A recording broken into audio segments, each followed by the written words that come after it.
Hello friends, welcome to nursing villa. मैं पूजा आपकी अपनी फ्रेंड लेकर आई हूँ आपके लिए एक नया वीडियो, जिसमें हम पढ़ने वाले हैं हमारा 8th टॉपिक, जो कि है गैस्ट्रो इंटेस्टाइनल डिसऑर्डर से and from medical surgical nursing.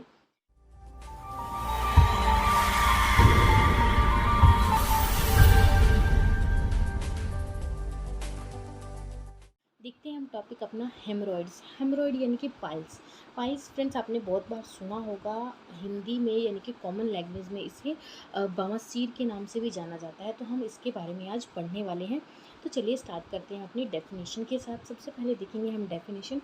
It is an enlargement of normal spongy blood filled cushions in the wall of anus of dilatation और dilatation of anal venous and lower rectum. यानी कि इन्होंने क्या बताया है कि जो भी पाइल्स है वो क्या है। ये एक तरह के enlargement of normal spongy blood filled cushions है। यानी कि जो भी हमारा रेक्टम वाला एरिया होता है वहाँ पे क्या चीज़ हो जाती है कि normal spongy blood filled cushions enlarge हो जाते हैं। वहाँ पे कुछ इस तरीके का मान लो, जैसे इस तरीके का ला लो, स्पंजी स्पंजी फॉर्मेशन, मास का फॉर्मेशन हो जाता है, जिसमें क्या होता है ब्लड फील्ड होता है। Spongy blood field cushions enlargement मतलब इनलार्जमेंट हो जाता है उनका, जो कि नॉर्मल जो भी नॉर्मल स्पंजी वहाँ पे प्रेजेंट होते हैं, normal spongy blood field cushions होते हैं, उनका क्या इनलार्जमेंट हो जाता है।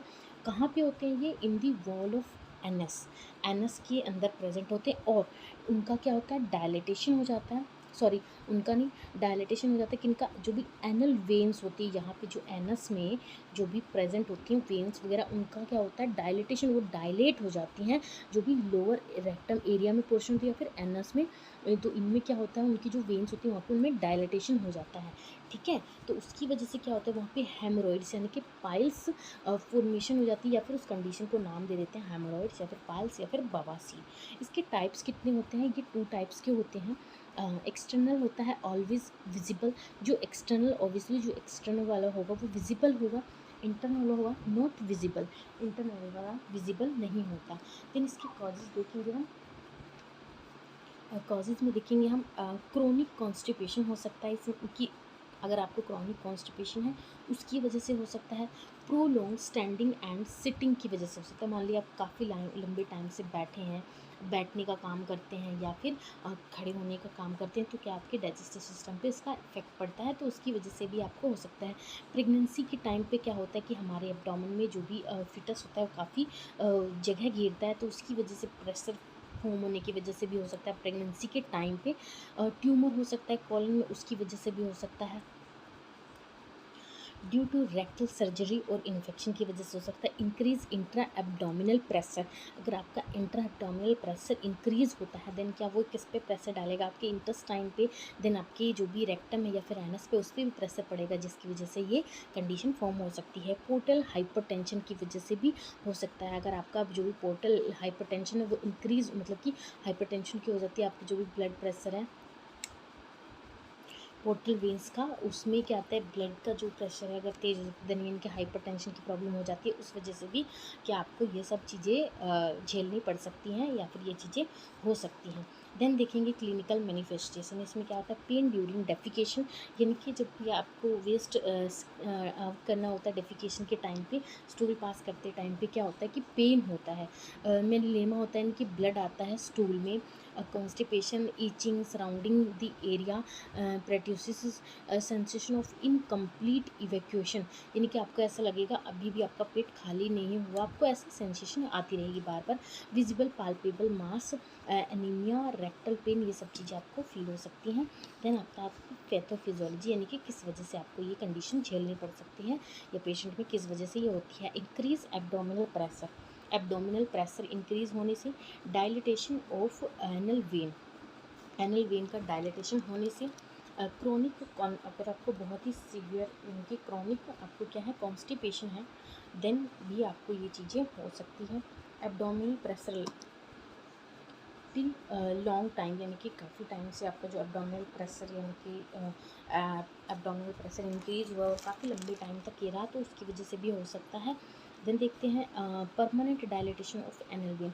जब प्रेशर इंक्रीज होता है देन क्या होता है, परमानेंट डायलिटेशन हो सकता है एनल वेन का, ब्लीडिंग होगी फ्रेम थी वेनस, वेनस से क्या होगी, ब्लीडिंग भी होगी। डायग्नोस्टिक इन्वेस्टिगेशन में देखेंगे presence of sine and symptoms, क्या होगा, साइन एंड सिम्टम्स, हाँ, डायग्नोस्टिक इन्वेस्टिगेशन हम जो भी करेंगे, मतलब जो भी साइन एंड सिम्टम्स प्रेजेंट है उसके हिसाब से हम उस टाइम पे उसका डायग्नोस करेंगे, वो टेस्ट करेंगे जो जो साइन एंड सिम्टम्स देखेंगे। बेरियम एनीमा दे सकते हैं फॉर इंटरनल डायलिटेशन पाल्पिटेशन, सब एनोस्कोपी कर सकते हैं, सिग्मोइडोस्कोपी, प्रोक्टोस्कोपी भी कर सकते हैं। कॉम्प्लिकेशन में क्या क्या आ सकता है, इसमें आपको एनीमिया हो सकता है एंड इनकन्टीनेंस भी हो सकता है। देन देखेंगे मेडिकल मैनेजमेंट में हम क्या क्या कर सकते हैं, स्टूल सॉफ्टनर, यानी कि हम स्टूल को सॉफ्ट करने का कुछ ऐसा कर सकते हैं मैनेज, जिसमें हम क्या करेंगे, डॉक्यूस्टेट, सोडियम मैग्नीशियम सल्फेट दे सकते हैं, हाई फाइबर डाइट दे सकते हैं, हाई फाइबर डाइट दे सकते हैं। सर्जिकल मैनेजमेंट में क्या कर सकते हैं, रबर बैंड लिगेशन कर सकते हैं, ठीक है। हेमरेडक्टोमी कर सकते हैं, सर्जिकल रिमूवल ऑफ हेमरॉइड्स कर सकते हैं, और cryosurgery by cold therapy, cryosurgery कर सकते हैं by cold therapy, laser therapy कर सकते हैं बाय लाइट। देन देखेंगे नर्सिंग केयर में क्या कर सकते हैं, to relieve constipation provide high fibre diet and laxatives, और स्टूल सॉफ्टनर दे सकते हैं। देन उसके बाद आता है active to patient to apply, advise to patient to apply xenocaine ointment before and after evacuation for relieve pain during evacuation, ठीक है। यानी कि हम पेशेंट को एडवाइस कर सकते हैं कि वो एक्जीनोकेन या ऑइंटमेंट अप्लाई करे बिफोर और आफ्टर इवैक्यूएशन, यानी कि स्टूल पास करने से पहले और बाद में ये चीज़ ऑइंटमेंट अप्लाई करें। टू रिलीव एनजाइटी रिलीव करनी है उसकी, help the activity in daily living, daily activity उसमें उसकी हेल्प करनी है, उसको अच्छे से साइकोलॉजिकल सपोर्ट देनी है, पूरी नॉलेज देनी है, जो भी उसके डिजीज़ कंडीशन है, ये सब चीज़ें हम लिख सकते हैं। नर्सिंग केयर में हम क्या क्या कर सकते हैं, उसकी डाइट का ध्यान रखना है, उसको मतलब अच्छी खासी डाइट देनी है, हेल्दी डाइट देनी है जो उसके डाइजेस्टिव सिस्टम के लिए अच्छी रहे। तो फ्रेंड्स ये था हमारा आज का टॉपिक। अगर आपके लिए हमारा टॉपिक या हमारा वीडियो थोड़ा भी हेल्पफुल रहा है तो प्लीज़ हमारे चैनल को सब्सक्राइब ज़रूर कीजिए, प्लीज़ प्लीज़ प्लीज़। अगर आप मुझे सच्ची में सपोर्ट करना चाहते हैं तो प्लीज़ ज़रूर कीजिएगा। एंड नेक्स्ट वीडियो में मिलते हैं अपने नेक्स्ट टॉपिक के साथ। Thank you friends.